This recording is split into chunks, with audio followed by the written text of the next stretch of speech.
Hey there, students, and if you're watching this video, you're probably taking AP European History. Shout out to the students at Stagg High School. I love your mugs.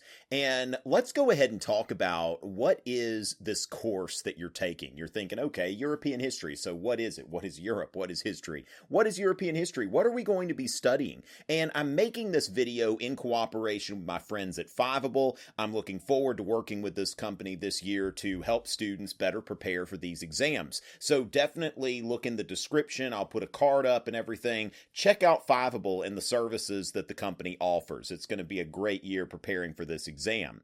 So basically, AP European History is a history of modern Europe. Now, this is one thing that we first have to think about how we conceive modern, okay? Because this is a little different. A lot of times when people think modern, they think of the internet, movie theaters, all of that kind of stuff, airplanes and the like. But modern actually goes back quite a bit further than we tend to think. So the three periods of history are ancient, medieval, and modern. Okay, so ancient being the Greeks, the Romans, the Egyptians, stuff before that. Then the Middle Ages being the period of, the Middle Ages, about 476 to 1453 AD, or you could say about 500 to 1500, this 1,000-year period between the ancient world and the modern world. And as far as when does the modern world start? It starts around 1450. Now, it's not like it all started right then and there,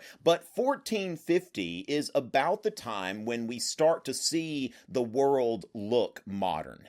And so, it's a slow process, okay? But modern history starts with the Renaissance. And although your class will likely start with a little survey of the Middle Ages, it's only for context. So basically, the modern world as we think of it goes from 1450 to present. And so this course is a journey through Europe from the beginnings of the modern period, when really, if we go back to 1450, Europe's going to look a lot more medieval than it is like the 20th century or the 21st century. So we're really taking a journey from the Middle Ages to the present, and we're seeing Europe become modern, really, okay? And we see the continuity and the change over time as that happens. We're really bridging the gap between Machiavelli and Macron, okay? So somebody who was a philosopher in the Renaissance and the current president of France today, who has really established himself as really the preeminent European leader as of late.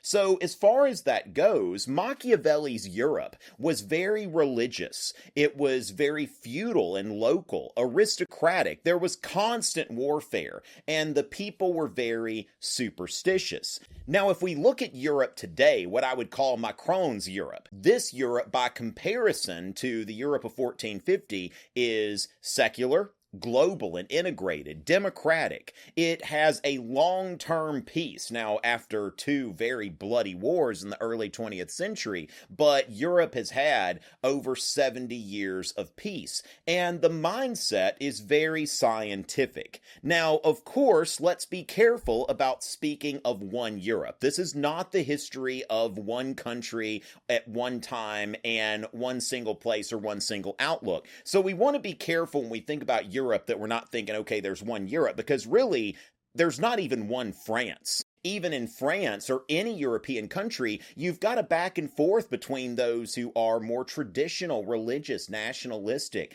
versus others who are more secular, more cosmopolitan, and these outlooks are within countries, they're between countries. And so when we look at Europe, we see a continent with many languages. Looks like almost as many languages, maybe more than you have countries.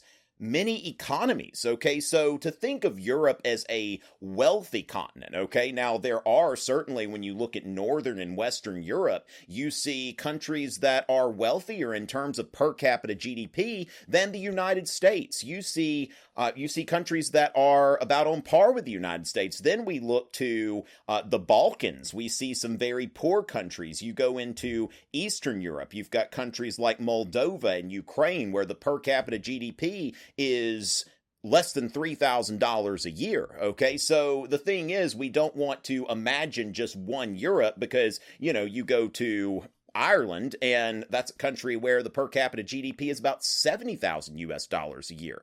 Then, of course, what's that 105? That's Luxembourg, which is really kind of a leftover city-state. This goes back to the old feudal Europe where, it used to be very local. Luxembourg's kind of a leftover, never got incorporated into any of these nation states that formed in Europe.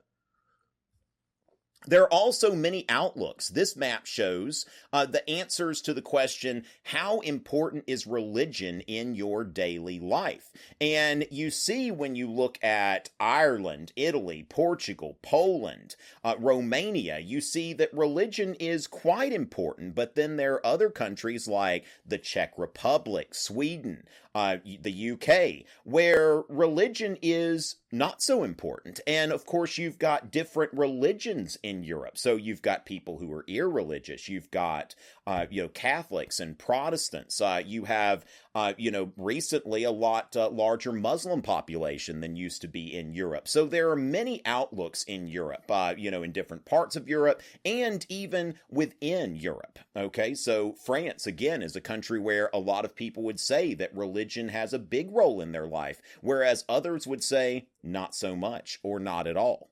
The AP European History course has 6 themes that you're going to be exploring as you go through it. First of all, the interaction of Europe in the world. This is going to go from a very isolated Europe in 1450 to a Europe that is very globalized and really at the forefront of things that are going on in the world at large. Poverty and prosperity. We saw that GDP map. So whether it's, one country versus another or within a country, in these countries like Russia and Ukraine, there are a lot of wealthy people, whereas, even in France and the Netherlands, you're going to find people who are not wealthy. And so, we're going to look at poverty and prosperity as we go through here. Objective knowledge and subjective visions. Now, when we think about, the different ways that we arrive at truth, one of the best things about the AP European History course, one of my favorite things, is that it incorporates art and philosophy. It's really, I think, more than most courses in history, you're going to be exposed to culture. And this is really the course that I think separates people who are culturally literate from people who aren't. If you took AP European History, you are not only learning history, but you are learning art, you are learning about philosophy, and really becoming cultured. States and other institutions of power. So we're going to see, how is Europe going to go from feudalism to nationalism to the current state of European integration, where, of course, you still have a great many elements of nationalism. The individual and society. Europe is really responsible in a lot of ways for the individualism that is rampant in the West. If you go out to the East, the individual is not really held in such a high esteem. There is more interest in the community. But then again, we also have philosophies like communism and other forms of socialism that have looked to try to integrate the individual as a unit of society. So how does that work, and what are the different ideas and explanations for that?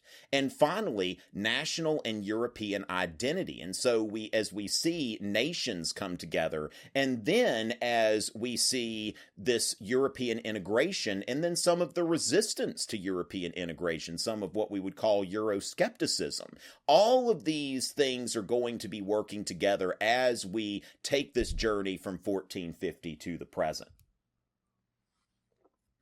The AP European History course is divided into 4 periods. Now, the first period is from 1450-ish to 1648. Now, this is really the age of religion. We see religious warfare. Now, in Europe today, you don't have a lot of people, wars fought over religion. They're really not fighting many wars at all over there. But, we're looking at a time where Christians were killing each other, whether they are heretics or Catholics killing Protestants killing Catholics, and all of that. So, we see a very different Europe than what we're going to see in Europe today. 1648 to 1815. Now, this is a period where Europe is starting to get more scientific. We see the advent of nation states. Now, 1815 is really a turning point in European history. This is the end of the Napoleonic Wars. So think about Napoleon as being in the middle, and that's going to be about the midpoint of this course,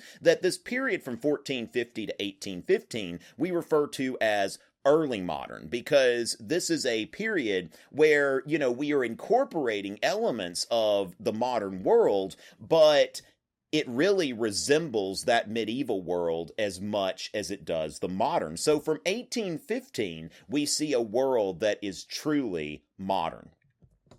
And so now I'm just going to take a quick little journey through European history. We're going to look at this timeline from usefulcharts.com. Matt Baker does some great stuff. I'm a big fan of his work. As we see, around the year 1300, which is a lot of times where your teacher will start to give you context, you've got the Black Death. 30 to 60% of Europe's population dies at this time. Then you see that Petrarch is alive a little bit before this. So we need to reach into the medieval world to really see the beginnings of the modern world. Now you see the 100 Years' War, just this on and off fighting for actually more than 100 years between England and France. And this medieval world, we see this medieval world not necessarily come to a sudden end, but we start to see the change in the Renaissance, this rebirth of classical thinking. And so you see here the War of the Roses, where we see the consolidation of power in England. We see the new monarchs. This is Henry VII at about the same time as Ferdinand and Isabella of Spain are consolidating power there. Now, of course, the Renaissance is going to give rise to the Reformation, because the Renaissance is all about these classical texts and this humanistic form of study that is going to spur people like Martin Luther to take a look at the Bible, that before the Renaissance, the Bible wasn't really necessarily a central part of a Christian's everyday life. And so we see with the Reformation, Martin Luther is going to, put this idea of sola scriptura out there, which of course is a big idea in Protestant Christianity. We've got the Reformation and the Habsburgs, who are dominant during this time. They're in the Holy Roman Empire and in Spain. There we see Charles V, Holy Roman Emperor, identified here as Charles I of Spain. But this is the time of the Reformation and also the Age of Discovery. So another thing about this early modern Europe that is really modern looking is that you see that Europe is reaching out to engage the world. At the beginning of this course, Europe was not as technologically advanced as China, but Europe, in reaching out and exploring, is going to start to come to prominence because they are getting out there. And so we see the Reformation, we see the 30 Years' War, which really closes out this age of fighting over religion, of Christians killing each other in mass. And with that war, we start to see, with the English Civil War, we start to see the age of absolutism and constitutionalism, of course. Now, we see that the Bourbons take over in France, from the Valois dynasty after the French Wars of Religion. Now, the English Civil War, while Louis XIV is establishing an absolutist state in France, the English Civil War is, in the Glorious Revolution, these are establishing constitutionalism in Britain, and also in the Dutch Republic. They'll have their form of constitutionalism, of limited government. And so this is important because really the idea of limited government is something that is very important in Western society today. And also, let's not forget that Eastern Europe exists as well, and there is Peter the Great, really the architect of Russian absolutism, which, a caveat there is Russia really already had somewhat of an absolutist state, but Peter made it better with his westernization and his warm water ports and all of that. And so then the scientific revolution, which I believe we saw up here, we see that going on and leading to the Enlightenment. Let's not forget about Brandenburg, Prussia, as we go into the age of absolutism. But the Enlightenment and the scientific revolution, we see the beginnings of this scientific thinking that is really going to predominate in the West and replace a way of thinking that was based mostly upon religion. And then, of course, the Industrial Revolution and the French Revolution, Napoleon. Now, these events are really bringing us into a world that appears more truly modern, okay? So before the French Revolution, the Industrial Revolution, we're still seeing this, is it modern, is it medieval? But now we start to see, all right, this is a modern world. Europe is industrializing. Europe is coming to global prominence here.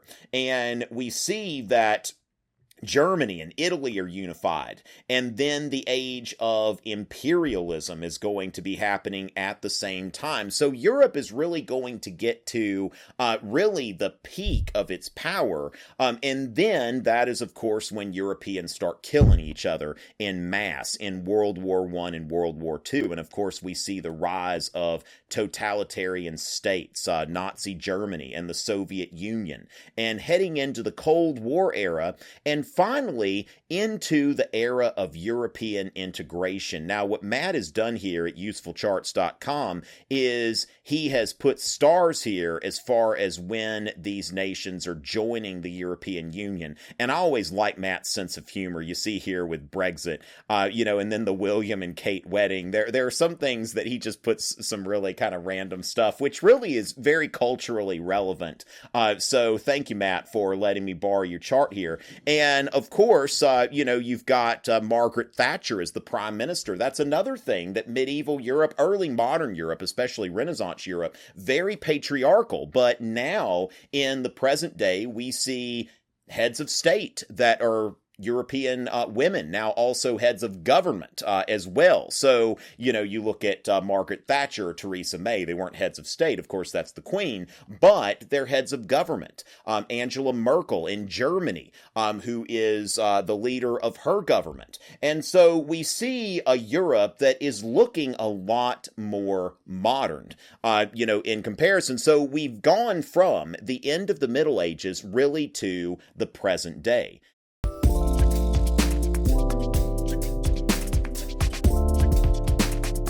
The exam's going to start with 55 multiple choice questions, which are stimulus based. These questions are going to have a little thing in front of them, a passage or a picture or something like that. And then it's going to be followed by usually 3 to 4 questions. 55 questions in 55 minutes. This multiple choice section will count for 40% of your exam.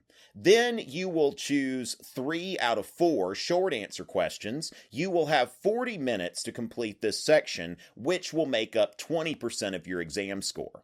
And then finally, the document-based question and the long essay question. Now note that this part of the exam requires time management, because although the document-based question, which is 25% of your score, is supposed to take around 60 minutes, you are going to get 100 minutes to write both essays. So it's recommended 60 minutes and 40 minutes for the DBQ and the LEQ, but you're going to be able to have some flexibility there, and you may need to use that flexibility. So we'll talk about some test-taking strategies as well. So anyway, that is an introduction to AP European history, the study of modern Europe, and I thank Fiveable for bringing me on board, and I'm looking forward to working with this great company this year to help students be successful on their exams. It's always a pleasure.